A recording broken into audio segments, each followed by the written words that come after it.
Elle le soigna jusqu'à ce qu'il soit rétabli, ignorant qu'il était le millionnaire derrière l'unique hôpital de la ville. « Eh, vous respirez encore ?» L'homme sur le porche ne répondit pas tout de suite.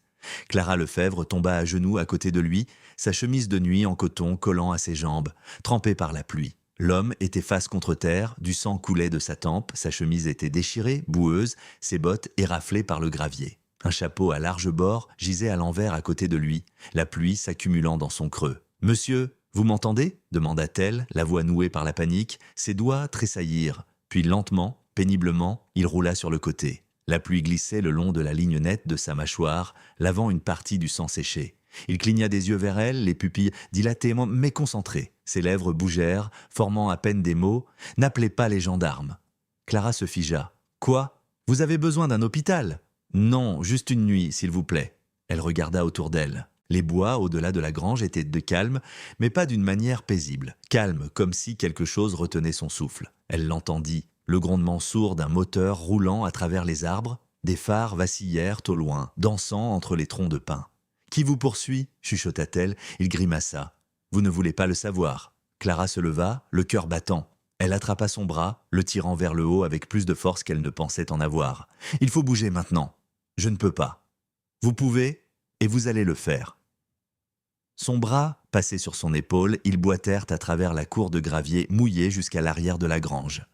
Elle lutta pour ouvrir la trappe sous l'ancien abreuvoir, révélant une cave cachée, utilisée à l'origine pour stocker le fourrage pendant les tempêtes. « Entrez !» siffla-t-elle. Il la regarda, stupéfait. « Vous préférez mourir sur mon porche ou vivre pour voir le lever du soleil ?» Avec un grognement de douleur, il se laissa tomber dans le trou juste au moment où des phares tournèrent dans le virage en direction de sa propriété. Elle referma lourdement la trappe en bois et tira une vieille bâche dessus. Elle prit une profonde inspiration, essuya ses mains sur sa robe trempée et se dirigea vers l'avant de la grange au moment où un 4x4 noir entrait dans sa cour. 3 hommes en sortirent. Épaules larges, vestes sombres, des yeux qui balayèrent les environs comme des prédateurs. « Madame !» dit le chauffeur en s'avançant avec un sourire poli qui n'atteignait pas ses yeux. « Désolé de vous déranger si tard. Nous cherchons quelqu'un. Il est peut-être passé par ici en boitant. » Clara plissa les yeux. « C'est une propriété privée, non ?» Il continua, toujours souriant. « Je demande juste si vous avez vu un homme d'environ 1,85 m avec un chapeau qui saignait après avoir causé quelques ennuis. » Clara croisa les bras. « Personne n'est passé par ici. »« Vous en êtes sûr ?» demanda un autre homme en se dirigeant vers la grange. Elle s'avança, la voix s'élevant. « J'ai dit que je n'ai vu personne. Je vis seul ici et je n'apprécie pas que des étrangers se promènent sur mes terres. » Le premier homme leva les mains en signe de fausse reddition. « Sans vouloir vous offenser, madame, on fait juste une petite patrouille locale. J'appelle les gendarmes si vous ne partez pas tout de suite. » Les 3 hommes échangèrent un regard, puis, aussi vite qu'ils étaient apparus, ils retournèrent vers le véhicule et s'éloignèrent. Clara attendit que leurs feux arrière disparaissent derrière les arbres avant de sprinter vers la grange. Elle jeta la bâche et ouvrit la trappe. « Ils sont partis » chuchota-t-elle. « Allez, il faut vous mettre à l'abri. » Julien Martel gémit, mais réussit à remonter avec son aide. Le temps qu'elle l'installe dans le salon, il était pâle, tremblant et marmonnait des choses insensées. Elle l'allongea sur le canapé, puis se précipita dans la salle de bain. Elle fouilla dans les tiroirs, sortant de la gaze, des compresses, de l'alcool, des bandages, tout ce qu'elle pouvait trouver. Elle revint avec un bol d'eau tiède et une serviette, le cœur battant contre ses côtes. « Je ne suis pas infirmière, » dit-elle à voix haute, plus pour elle-même que pour lui. « Alors, ne me faites pas le coup de mourir ici, l'inconnu. » Elle commença à nettoyer la plaie sur sa tête, se mordant la lèvre chaque fois qu'il grimaçait. « Désolé, désolé. » Il ne répondit pas, ferma simplement les yeux, la mâchoire serrée. « Ça risque de piquer, » murmura-t-elle avant de presser de l'alcool sur la coupure près de ses côtes. Tout son corps se tendit, puis il expira lentement, chuchotant « Ça pique déjà ». Elle essaya de sourire, mais son sourire s'effaça rapidement. « Vous avez de la chance que je vous ai trouvé en premier. » Ses yeux s'ouvrirent, plus doux maintenant. « C'est peut-être vous qui n'avez pas de chance. » Clara s'arrêta, le chiffon dans sa main s'imprégnant de rouge. « Pourquoi vous poursuivent-ils ? Je me suis fait des ennemis puissants. »« Drogue, jeu, la vérité, » murmura-t-il. « J'ai dit la vérité, au mauvais endroit, au mauvais moment. » Clara le dévisagea. Il y avait une fermeté dans son regard malgré la douleur, quelque chose de profond, d'ancien et de brisé. « Vous avez besoin de repos, on parlera demain matin. Je serai partie d'ici là. »« Non, » dit-elle fermement. « Vous n'irez nulle part tant que je ne l'aurai pas décidé. » Il eut un petit rire, un son sec et douloureux. « Vous êtes très persuasive, mademoiselle Lefebvre ?» Clara Lefebvre. Il hocha la tête une fois avant de refermer les yeux. Clara resta assise à côté du canapé un long moment, fixant le feu qu'elle venait d'allumer dans l'âtre. Ses mains tremblaient alors qu'elle prenait une couverture pour le couvrir. Tout dans sa tête lui hurlait d'appeler les gendarmes pour signaler un homme blessé aux intentions inconnues caché dans sa maison. Mais quelque chose de plus fort la retenait. Une petite voix intérieure qui murmurait « Ce n'est pas lui, le monstre, ici ». Elle se leva lentement, le regardant respirer. Une respiration superficielle mais régulière. Clara savait ce qu'elle devait faire. Elle éteignit la lumière du porche, verrouilla la porte et resta près du canapé toute la nuit, au cas où les ombres reviendraient. La tempête était passée au matin, laissant le monde détrempé et silencieux. La brume flottait bas sur le pâturage, enveloppant les arbres d'un brouillard fantomatique. À l'intérieur de la maison, Clara se déplaçait avec prudence. Elle n'agissait plus sous l'effet de l'adrénaline. Venaient maintenant les doutes. Et si elle venait d'héberger un fugitif? Et si ces hommes revenaient? Et s'il mourait sur son canapé? Elle apporta un plateau avec du thé chaud et des toasts dans le salon. Julien était toujours inconscient, le visage tourné vers le dossier du canapé, sa poitrine se soulevant et s'abaissant au rythme de respiration lente et régulière. Au moins, c'est déjà ça. Elle posa le plateau sur la table basse et remonta la couverture sur lui. « Hé !» dit-elle doucement en s'accroupissant à côté de lui. « Vous êtes réveillé ?» Pas de réponse. Elle posa sa main sur son front. Chaud, trop chaud. « Vous avez de la fièvre. » Elle retourna à la salle de bain, trouvant cette fois un vieux thermomètre et des analgésiques sans ordonnance. Elle se maudit de ne pas avoir une meilleure trousse de premier secours. Quand elle revint, il s'agitait. Son front se plissa, ses lèvres s'entr'ouvrirent. « Daniel !» Clara se figea. Encore ce nom, le même qu'il avait marmonné pendant la nuit. Elle plaça le thermomètre entre ses lèvres avant qu'il ne puisse parler à nouveau. Il plissa les yeux vers elle, confus. « Vous avez de la fièvre ?» dit-elle, forçant le calme dans sa voix, « et vous n'allez nulle part. » Il ne discuta pas. Elle vérifia sa température, 39,5 degrés Celsius. « Il vous faut des antibiotiques, un hôpital. »« Non !» râla-t-il. « Ils me trouveront. Je pense qu'ils l'ont déjà fait. Vous avez de la chance que j'ai menti pour vous. » Il bougea légèrement, grimaça et croisa son regard. « Pourquoi l'avez-vous fait ?» Clara ne répondit pas tout de suite. Elle regarda son visage, meurtri, battu, mais portant toujours une sorte de dignité obstinée. « Je ne sais pas, » admit-elle, « mais je suppose que j'ai vu quelque chose dans vos yeux. La peur, peut-être, ou le désespoir, ou peut-être que c'était la façon dont vous m'avez regardé, comme si j'étais votre dernière chance. » Il sourit faiblement. « Vous l'étiez. » Elle sentit une bouffée de quelque chose d'étrange, de la gratitude, peut-être, ou du danger. Cela la fit se relever rapidement. « Eh bien, si je suis votre infirmière maintenant, espérons que je ne vous tue pas par accident. »« J'ai connu pire. » Clara secoua la tête, essayant de ne pas sourire. Elle lui apporta le thé, l'aida à se redresser légèrement et plaça la tasse dans ses mains. « Quel était votre nom ?» demanda-t-elle. Il hésita. « Julien. »« Nom de famille ?»« Juste Julien. » Clara haussa un sourcil. « Très bien, juste Julien. Au moins, dites-moi ce qui vous est arrivé. » Il prit une gorgée de thé, puis soupira. « Certains hommes n'aiment pas les affaires non classées. C'est vague et terrifiant. J'aimerais que ce soit plus poétique. » Clara s'assit en face de lui, les bras croisés. « Vous avez parlé de la vérité, de l'avoir dite au mauvais moment. Qu'est-ce que ça veut dire ?» Julien ne parla pas pendant un long moment, son regard dérivant vers la cheminée, les flammes vacillant, doucement. « J'ai essayé de dénoncer quelque chose, ils m'ont fait taire. Et maintenant, ils veulent de finir le travail. » « Et maintenant, ils veulent de finir le travail, » répéta-t-elle. Il hocha la tête. Elle se pencha en avant, sa voix plus ferme maintenant. « Écoutez, Julien, je ne sais pas qui vous êtes, mais si je risque ma peau pour vous, j'ai besoin de plus que des phrases énigmatiques. Qu'avez-vous dénoncé ?» Ses lèvres se serrèrent. Une dissimulation dans un endroit où les gens sont censés être en sécurité. « Un hôpital ?» Il leva les yeux, surpris. Elle cligna des yeux. « Vous avez dit quelque chose dans votre sommeil. Daniel et la clinique Martel, c'est notre hôpital. Enfin, c'est privé maintenant. » Julien la fixa, ne disant rien. « C'est ça, n'est-ce pas ?» dit Clara. « Vous êtes liés à cet endroit d'une manière ou d'une autre. » Il posa la tasse avec précaution. « Voulez-vous vraiment savoir ? Je pense que je dois savoir. » Julien se pencha en arrière, grimaçant légèrement. « Pas aujourd'hui. » Clara voulut insister, mais quelque chose dans son ton lui dit de s'arrêter. Elle soupira, se frottant les tempes. « D'accord, dit-elle, mais si des hommes armés se présentent à nouveau, j'attends des réponses. Je ne les laisserai pas vous faire de mal. » Elle l'étudia. « Vous dites ça comme si c'était une promesse que vous aviez déjà faite ? » « C'est le cas. » La pièce tomba dans le silence. Le feu crépitait doucement. Dehors, les oiseaux recommençaient à chanter, comme si le monde était déjà passé à autre chose.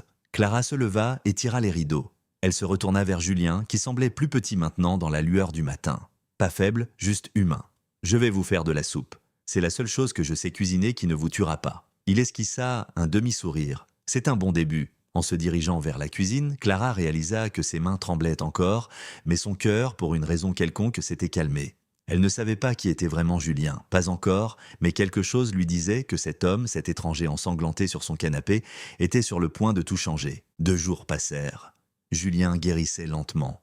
Le gonflement de sa mâchoire avait diminué, les ecchymoses passant du violet foncé au jaune terne. Clara l'avait aidé à s'installer dans la chambre d'amis, bien qu'il ait insisté pour boiter sur le porche, respirant l'air chargé de l'odeur des pins, affirmant que le mouvement l'aidait à se vider la tête. Elle le laissait faire, tout en gardant un œil méfiant sur l'horizon chaque soir. Elle n'avait toujours pas de réponse claire. Il restait évasif, poli, mais sur ses gardes. Il mangeait ce qu'elle préparait, la remerciait sans faute et proposa même de couper du bois de chauffage lorsque sa force revint suffisamment pour soulever une hache. Il était à bien des égards l'invité parfait, mais il était aussi un homme façonné par les ombres. Un matin, Clara le trouva dehors en train de réparer la clôture avec du fil de fer de rechange et une paire de pinces rouillées. « Vous n'avez pas besoin de travailler », lança-t-elle depuis le porche. Julien regarda par-dessus son épaule, plissant les yeux face au soleil levant. « Je n'ai pas grand-chose d'autre à offrir que mes muscles, dit-il. Vous pourriez offrir votre vrai nom. » Il sourit, mais ne répondit pas. Clara soupira. Elle descendit les marches et s'appuya contre le poteau de la clôture à côté de lui. « Vous parlez dans votre sommeil, dit-elle doucement. Je sais. Vous n'arrêtez pas de dire Daniel et quelque chose comme « il savait que le dosage était mauvais ». C'était quoi ? Les mains de Julien se figèrent sur le fil de fer. Pendant un long moment, il ne dit rien. Finalement, il parla, la voix basse. « Daniel était mon frère. » Clara cligna des yeux. « Était ? Il est mort dans un hôpital. » Pas à cause d'un accident, pas parce que la maladie était trop forte. Il est mort parce que quelqu'un a pris des raccourcis et a menti à ce sujet plus tard. Elle le fixa. La clinique Martel. Julien hocha la tête une fois. Vous y étiez patient aussi ? Non ? Il croisa son regard. Je l'ai construite. Son souffle se coupa. Avant qu'elle ne puisse répondre, le silence matinal se brisa. Le vrombissement guttural de moteur déchira les champs ouverts. Ils se tournèrent tous les deux brusquement. Au-delà de la clôture, 3-4 fois, 4 noirs fonçaient devers eux, leurs roues soulevant d'épais nuages de poussière, la lumière du soleil scintillant sur leurs carrosseries métalliques comme des prédateurs affamés se rapprochant. Le souffle de Clara se coupa. Julien laissa tomber les pinces, son corps se raidissant, la mâchoire serrée. « À l'intérieur maintenant !» lança-t-il, sa voix claquant comme un fouet. « Vous n'allez pas y aller seul !» protesta-t-elle. « Je ne vais pas leur donner une autre chance de m'avoir. Ce n'est pas moi qu'ils veulent. Vous le deviendrez s'ils pensent que vous êtes avec moi. » Déjà, l'un des hommes les avait repérés, son bras sortant par la fenêtre, pointant directement vers eux. « Allez !» aboya de nouveau Julien. Clara pivota sur ses talons, courant à toutes jambes, non pas vers la maison, mais vers la grange. Elle se jeta derrière la lourde porte, le cœur battant dans ses oreilles. Regardant à travers la fente, elle vit Julien, d'un mouvement fluide, se hisser sur le dos d'une jument à proximité. Sans selle, sans bride, seulement l'instinct brut et une urgence désespérée. Il talonna les flancs de la jument, le cheval hennit et bondit en avant. Julien s'agrippa fermement, les rênes fouettant sauvagement alors qu'ils explosaient à travers le champ ouvert. Les 4x4 défoncèrent la clôture extérieure, des éclats de bois volant comme des shrapnels, les pneus crissant contre la terre, les moteurs hurlant de rage. Une détonation sèche retentit.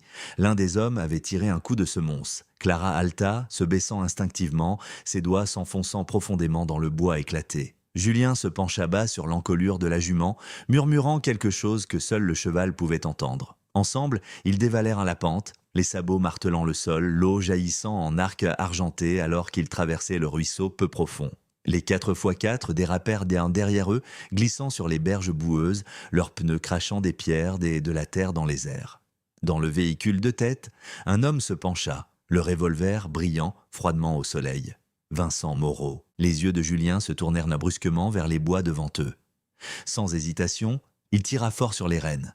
La jument vira brusquement, les muscles tendus, et plongea dans les arbres denses.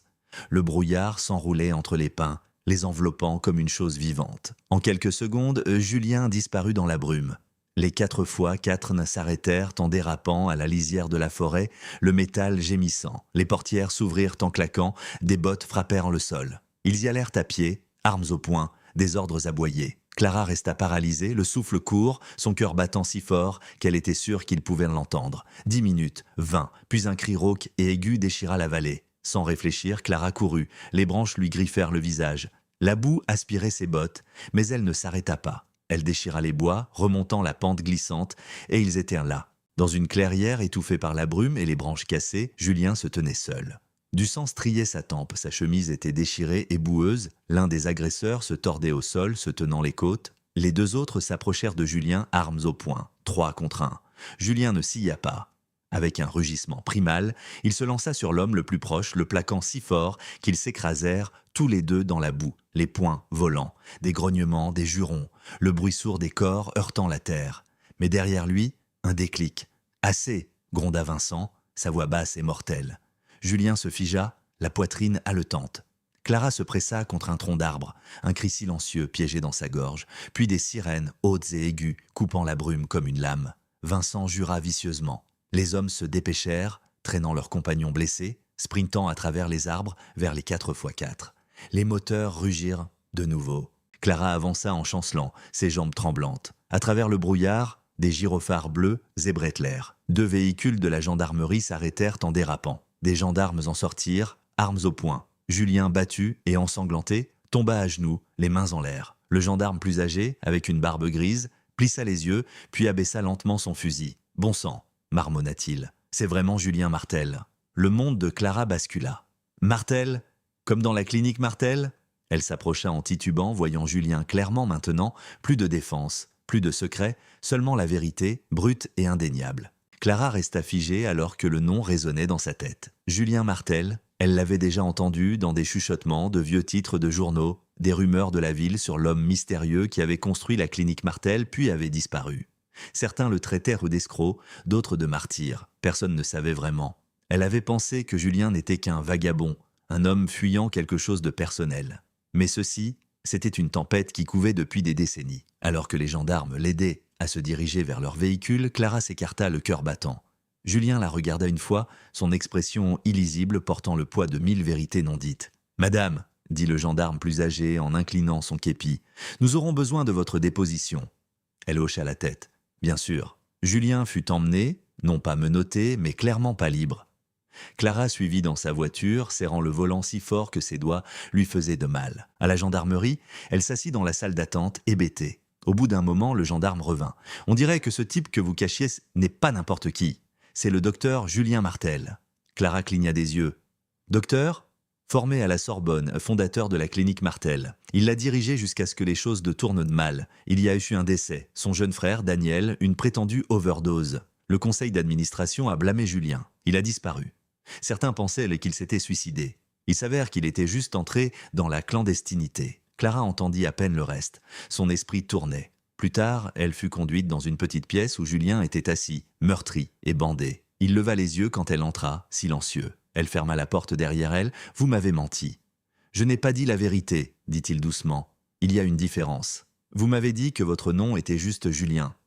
C'est le cas. Martel est un nom que j'ai laissé derrière moi. »« Pourquoi ?» demanda-t-elle, les bras croisés. « Parce que les gens meurent quand ils disent la vérité. J'ai essayé de protéger Daniel. Il a trouvé des problèmes dans les registres de la pharmacie de la clinique, des données falsifiées, des erreurs dangereuses. Il m'en a parlé. J'ai dit que je le protégerais. Le lendemain, il était mort. Le souffle de Clara se coupa. Ils ont appelé ça une réaction allergique, mais quelqu'un a modifié son dossier après sa mort. Il n'était même pas censé prendre ce médicament. Qui a fait ça ? Demanda-t-elle. Vincent Moreau et 2 autres membres du conseil. Daniel avait trouvé la preuve qu'ils prenaient des raccourcis et volèrent de l'argent. Pourquoi ne pas aller à la police ? Je l'ai fait. Ils ont dit que j'étais en deuil. J'ai essayé de rendre l'affaire publique. Le conseil a retourné l'opinion contre moi. En une semaine, j'étais ruiné. Alors, j'ai disparu pour rassembler des preuves discrètement.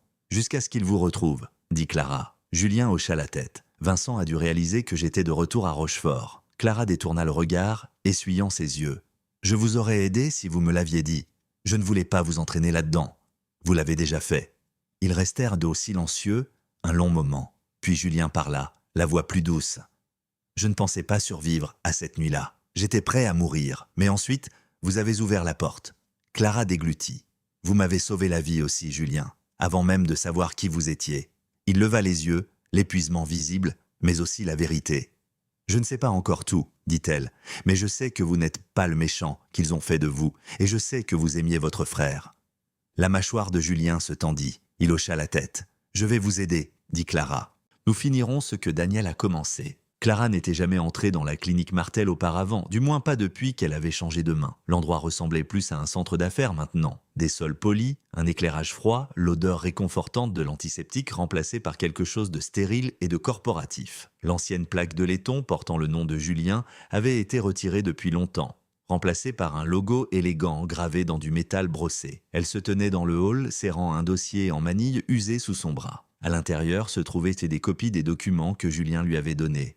Des rapports de patients, des listes d'inventaire de la pharmacie et les notes manuscrites que Daniel avait écrites avant de mourir. Des pages que Julien avait gardées toutes ces années comme des reliques sacrées. Clara se dirigea vers le bureau d'accueil et prit une profonde inspiration. « Je suis ici pour voir le docteur Lambert », dit-elle calmement. La réceptionniste haussa un sourcil. « Avez-vous un rendez-vous ?»« Non, mais il voudra me voir. C'est à propos du docteur Julien Martel. » La réceptionniste s'arrêta. Le nom sembla changer l'énergie dans la pièce. Elle décrocha le téléphone, marmonna quelque chose, puis fit un signe de tête vers le couloir. 3e étage, dernière porte à droite. Le docteur Lambert était l'une des dernières personnes à la clinique à avoir connu Julien avant le scandale. Un chirurgien respecté, plus âgé, prudent, et l'un des rares à ne pas avoir publiquement pris parti. Clara espérait que cela signifiait qu'il avait une conscience. Elle le trouva derrière un bureau, lisant un dossier avec une loupe clipsée sur ses lunettes. Quand elle entra, il leva lentement les yeux. « Puis-je vous aider ?»« Je m'appelle Clara Lefebvre, »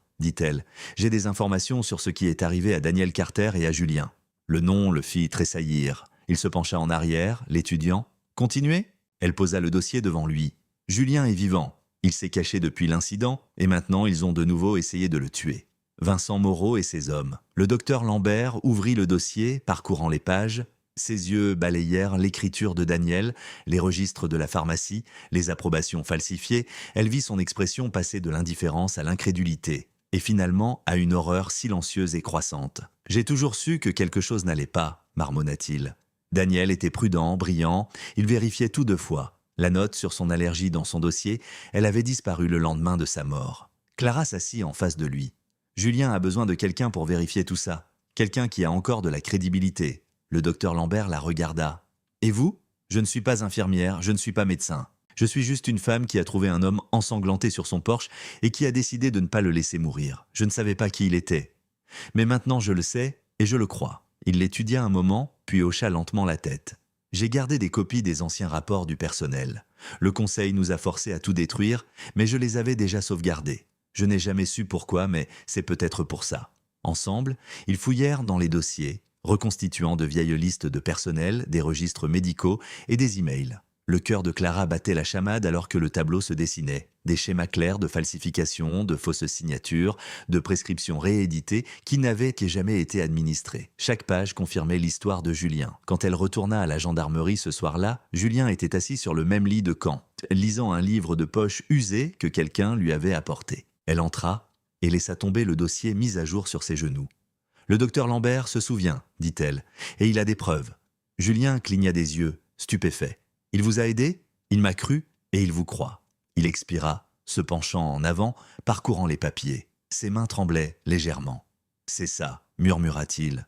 C'est ce dont j'avais besoin il y a 5 ans. » Clara s'assit à côté de lui. « Alors, assurons-nous que ça ne soit pas enterré à nouveau. » Ils passèrent les heures suivantes à travailler ensemble, Julien la guidant à travers les noms, les dates, les connexions. Clara tapa tout dans une chronologie claire sur son ordinateur portable, tandis que Julien annotait les documents, surlignant chaque signature falsifiée, chaque ordre de dosage modifié, chaque personne qui avait joué un rôle dans la dissimulation de la vérité. Quand ils eurent pilé dans les finis, Julien se pencha en arrière, épuisé. « Je n'ai jamais imaginé que j'irais aussi loin. » « Pourquoi pas ? Parce que le monde avance. Les gens oublient, ils laissent les choses s'estomper. La justice est une chose lente et brutale, et le temps qu'elle rattrape son retard, la plupart ont cessé de chercher. » Clara le regarda, sa voix calme. « Alors c'est une bonne chose que vous ayez eu quelqu'un qui cherchait encore. » Julien tourna son regard vers elle et pendant un long moment, il ne dit rien, puis finalement, il parla. « Vous n'auriez pas dû avoir à faire ça. »« Non, » acquiesça-t-elle, « mais je le referai. » Il tendit la main vers la sienne, ses doigts effleurant doucement les siens. « Merci. » Clara sourit. « Vous n'avez pas encore fini, Martel. Il nous reste une dernière chose à faire. » « Qu'est-ce que c'est ? » Faire en sorte que toute cette fichue ville écoute. Cette nuit-là, Julien rédigea une lettre, une déclaration de vérité écrite de sa propre main, détaillant tout depuis le jour de la mort de Daniel jusqu'au jour où il fut laissé ensanglanté sur le porche de Clara. Clara, avec sa frappe régulière et ses instincts plus aiguisés, en fit quelque chose de puissant, de personnel, de factuel, de dévastateur. Ensemble, ils la préparèrent pour le monde. La vérité, enfin, était prête à respirer. La mairie était calme au crépuscule. Seul le bourdonnement des vieux néons et le craquement occasionnel des planchers de bois résonnaient dans les salles vides. Clara se tenait près de la fenêtre, regardant les ombres s'étirer sur la place principale.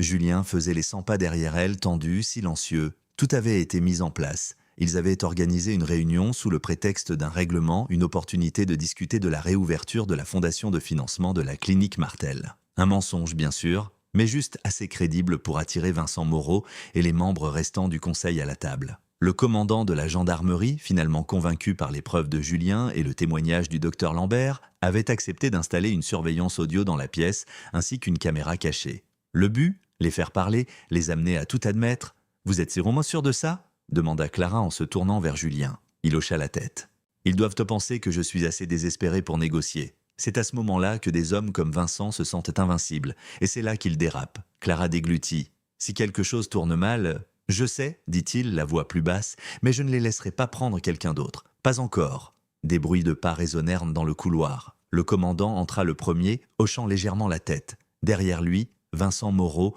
et 2 hommes, en costume sur mesure, suivirent. Vincent était le même que toujours. Cheveux parfaits, faux sourire, des yeux comme de la pierre froide. « Eh bien, dit-il en écartant les bras comme pour saluer un vieil ami. « Docteur Martel, ou devrais-je dire son fantôme ?» Julien ne s'illa pas. Passons les amabilités. Ils prirent tous place autour de la longue table en chêne. Clara s'assit à côté de Julien, les mains jointes, le cœur battant. « Je veux un accord », commença Julien, calme et régulier. « Rétablissez le fonds Daniel Martel. Rouvrez l'enquête, lavez mon nom. En échange, je m'en vais. Je reste silencieux. » Vincent se pencha en arrière. « Ce n'est pas comme ça que le levier de négociation fonctionne. Vous disparaissez, vous vous souvenez ? Le monde pense que vous vous êtes noyé de culpabilité.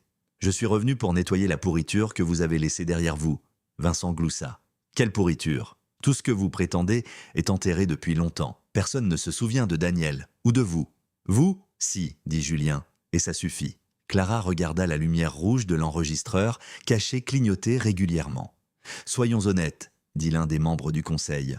Daniel était un problème, un gamin brillant, mais trop curieux. Il se mettait en travers du chemin. » La mâchoire de Julien se tendit. Vincent hocha la tête. « C'était malheureux, mais nécessaire. Vous auriez fait la même chose si vous aviez eu le courage. » Les mots restèrent en suspens. Le commandant de gendarmerie fit irruption par la porte adjacente, arme au poing. « Ça suffit. » Vincent se leva instantanément, les yeux flamboyants. « Qu'est-ce que c'est que ce bordel ? Vous êtes en état d'arrestation pour complot, faute professionnelle médicale et tentative de meurtre, » dit froidement le commandant. « Vous et toute votre fichue opération. » Les 2 membres du conseil se figèrent alors que des gendarmes entrèrent derrière le commandant, armes levées. Mais Vincent fut plus rapide. Il sortit un pistolet de l'intérieur de sa veste et le pointa directement sur Clara. « Ne bougez pas !» cria-t-il. Julien bougea plus vite. Il bondit, poussant Clara au sol et se jetant entre elle et la balle. Le coup de feu retentit, une détonation sèche et assourdissante, et Julien trébucha, se tenant le flanc alors qu'il tombait sur un genou. « Julien !» cria Clara. Le gendarme tomba en arrière, son arme glissant sur le sol. Les autres se précipitèrent, maîtrisant Vincent alors que Julien s'effondrait complètement. Le sang s'étalait sur sa chemise. Clara rampa jusqu'à lui, ses mains déjà pressant la blessure. « Reste avec moi, Julien, s'il te plaît. » Ses yeux s'entr'ouvrirent. « Je déteste toujours me faire tirer dessus. Tais-toi, garde tes forces, » murmura-t-elle, retenant un sanglot. Le commandant s'agenouilla à côté d'eux, appelant les secours par radio. « Ils sont en route. Tenez bon, mon garçon. » La main de Julien se leva, agrippant faiblement celle de Clara. « On les a eus ?» Elle hocha la tête, des larmes coulant sur ses joues. « On les a tous eus. » Un léger sourire se dessina sur ses lèvres. « Bien. Daniel peut reposer en paix maintenant. » Puis sa tête bascula en arrière, inconscient, alors que les sirènes hurlaient au loin. Clara s'accrocha à lui, tremblante, lui murmurant des promesses à l'oreille. Des promesses qu'il ne mourrait pas, qu'il reviendrait. Pas seulement pour elle, mais pour tout ce pourquoi il s'était rebattu, pour la vérité, pour la justice, pour Daniel. La salle de soins intensifs était froide et bien trop silencieuse. Les machines émettaient des bips à un rythme régulier à côté du lit d'hôpital de Julien, chaque son rappelant qu'il était toujours en vie, mais de justesse.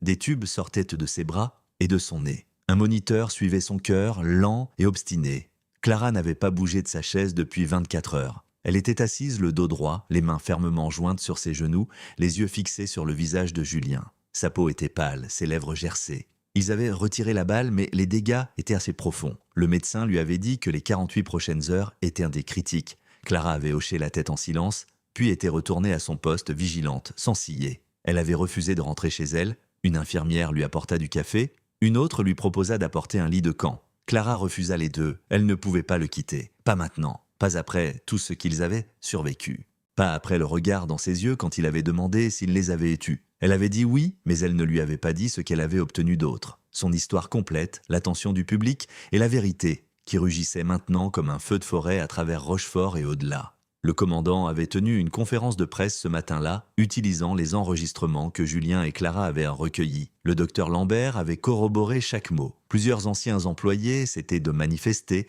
partageant ce qu'ils avaient autrefois craint de dire. Vincent Moreau et les 2 membres du conseil s'étaient vus refuser la libération sous caution. Des enquêtes étaient en cours au niveau régional et national. Le nom de Julien avait été lavé en moins de 12 heures, mais Julien était toujours silencieux. Clara sortit une lettre pliée de la poche de son manteau. Elle était vieille, jaunie et froissée. Elle l'avait trouvée dans le sac de sport de Julien, enfoui sous les dossiers et les preuves qu'il avait transportées toutes ces années. Elle était adressée à « Mon frère, si je ne peux pas dire au revoir ». Elle la déplia, ses doigts tremblants, et commença à lire à voix haute. « Daniel, j'étais censé te protéger, c'était toujours le marché. Le grand frère veille sur toi, mais je t'ai laissé entrer seul dans cette tempête. Je croyais que le système ferait ce qu'il fallait. J'avais tort. » Sa voix se brisa. Elle fit une pause, déglutissant difficilement. « Ils ont essayé de me faire taire après ton départ. Ont essayé de me faire t'oublier, mais je ne l'ai jamais fait. Chaque pas que j'ai fait depuis le jour où ils t'ont enterré, je l'ai fait pour toi. Je suis devenu un fantôme, non pas parce que je voulais disparaître, mais parce que j'avais besoin de les hanter jusqu'à ce qu'ils craquent. » Clara regarda le visage immobile de Julien. « J'ai trouvé ta lettre, Julien. Je l'ai lue. Je pense que Daniel t'a entendu. Je pense que peut-être il t'a pardonné bien avant que tu ne te pardonnes ça en toi-même. » Elle se leva et se dirigea vers le lit, écartant une mèche de cheveux de son front. « Tu as assez fui. Il est temps de revenir. » Une minute passa, puis une autre, puis lentement, ses paupières tressaillirent. Le souffle de Clara se coupa dans sa gorge. « Julien » murmura-t-elle, ses yeux s'entr'ouvrirent, d'abord flous, puis la trouvant, il cligna des yeux, puis croassa. « Est-ce que je suis mort ?» Elle rit, des larmes lui montant aux yeux. « Presque, mais je ne t'aurais pas laissé faire. » Il essaya de sourire, grimaçant en bougeant, toujours aussi peu doué au chevet des malades. « Tu n'es pas exactement facile à vivre. » Son regard s'adoucit. « Tu es resté. Je t'ai dit que je le ferais. » Un long silence passa. Puis, dans le bourdonnement silencieux des machines et les bruits feutrés du couloir, Julien murmura « C'est fini ?»« Oui, » dit-elle en hochant la tête. « C'est fini, tu es libre. » Julien détourna le regard un moment. « Je ne sais pas quoi faire maintenant.